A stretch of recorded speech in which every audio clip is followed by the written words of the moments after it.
Welcome to the show. Geek Insider presents Into the GeekVerse, the place to get an inside look at movies, comics, games, tech, and everything exciting going on in the GeekVerse. Join Matthew Harris and David King as they take a deeper look at the good, the bad, and the downright terrible things our GeekVerse has to offer. With live chat, geek news, special guests, and lots more. So sit back, relax, and join us for a peek into the GeekVerse. Hey guys, I am really excited today to be able to give you a little bit of a no spoilers review of Guardians of the Galaxy Volume 3. This has just come out. I went and saw it today, and without any hesitation, I jumped on here to be able to give you all my review. This isn't going to be a really long video, and there's probably going to be a more in-depth review later with my co-host Matthew Harris. But without further ado, I do want to say that this was a phenomenal movie following the standards of Guardians of the Galaxy Volume 1, Guardians of the Galaxy Volume 2. The soundtrack is just amazing. Some built-in feelings from the first and the second one into it. Of course, new music playlist that they choose from always fits the moment. Especially you have your highs, your lows. With that being said, there is a little bit of criticism, as I could always provide with movies. And I don't know if people share the same type of difficulty I have, but when they spin too much. This movie had a lot of spinning. They're in the galaxy, out in the space, and a lot of people for cinematography, for space, they want to be like, oh, you lack control, and so they do this whole spinning thing. But it was just so much throughout the movie, and I didn't quite like how much it was, but I do kind of get it. There's not really much other criticism that I have, and I'm not going to do too much because I don't want to do spoilers for this video. There's other questions about some iconic parts of the characters that I wonder, where is it? I'm used to seeing these iconic characters with these, and they're missing it. But I bet you won't even notice. So if you're curious what I'm talking about, make sure to check back in onto Geek Insider, into the GeekVerse, so that you can learn what I'm talking about later. Now, I do want to tell everybody out there that if you're wanting to see this one, you really should watch the Guardians of the Galaxy Christmas special first, as it gives you some important details that is used into Guardians of the Galaxy Volume 3. I believe it's still on Disney Plus. If you haven't already gotten it, probably get it. It's got a lot of the Marvel ones for you to be able to know what it's referencing in this. You don't have to, but I do recommend it. I will say that this is by far the best villain in a while that I've gotten to watch on screen. This isn't just Marvel or anything. I feel like we're at that peak in movies that these villains, they're wanting to put way more development into them. They're wanting this complexity. They kind of want you to like them and all this other kind of stuff. And to me, they brought this villain back down to its base of what a villain is, what it means to not like the antagonist into the story. And I loved it. Phenomenal. Like, we didn't get too much of a backstory on the character, but we got what was important.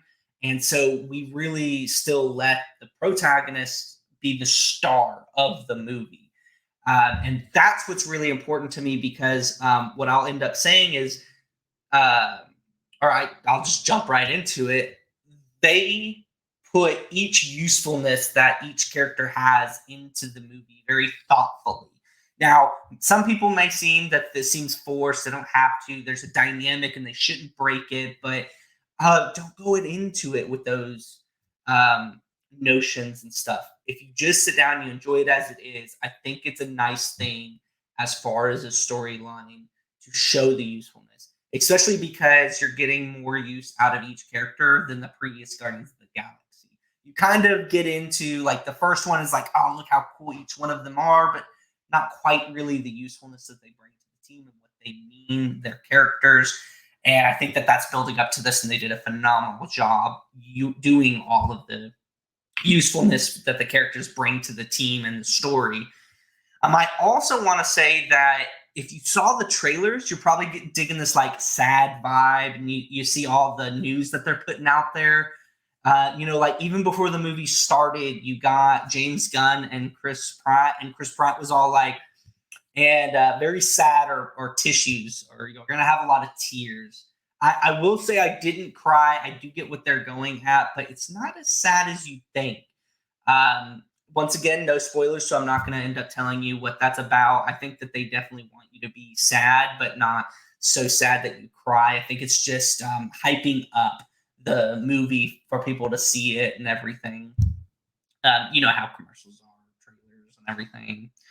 I do have to say, for people that are Marvel fans, or more specifically Guardians of the Galaxy fans, if you had played the Guardians of the Galaxy video game that came out, I will say recently, but it was a year or so ago, I happen to love it. I know people who can't go through. My co-host Matthew, he can't get through the game, but I love it. If you play Guardians of the Galaxy, the video game, this will actually give you more information and character knowledge before the movie so that you kind of know.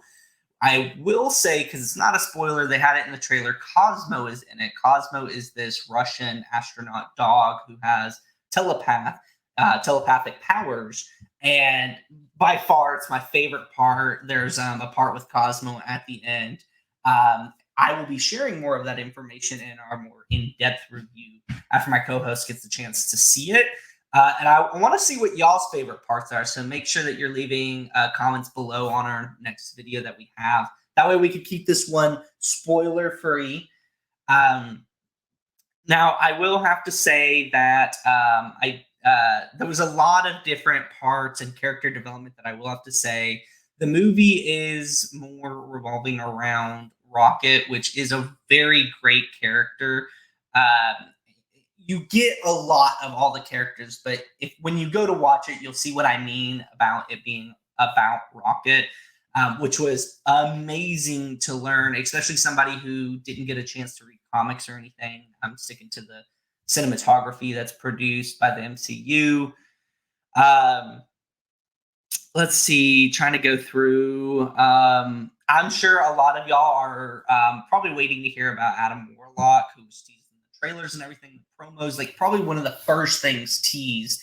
And although he does play a big part of it, it's not quite as big of a part as you think he is. However, I love the character development that he throws in there. It's a bit different from the Guardians of the Galaxy video game. Once again, those are characters that you can learn about playing that game before seeing this if you'd like. It's free on Xbox Game Pass. Highly recommend it if you have a PC or an Xbox.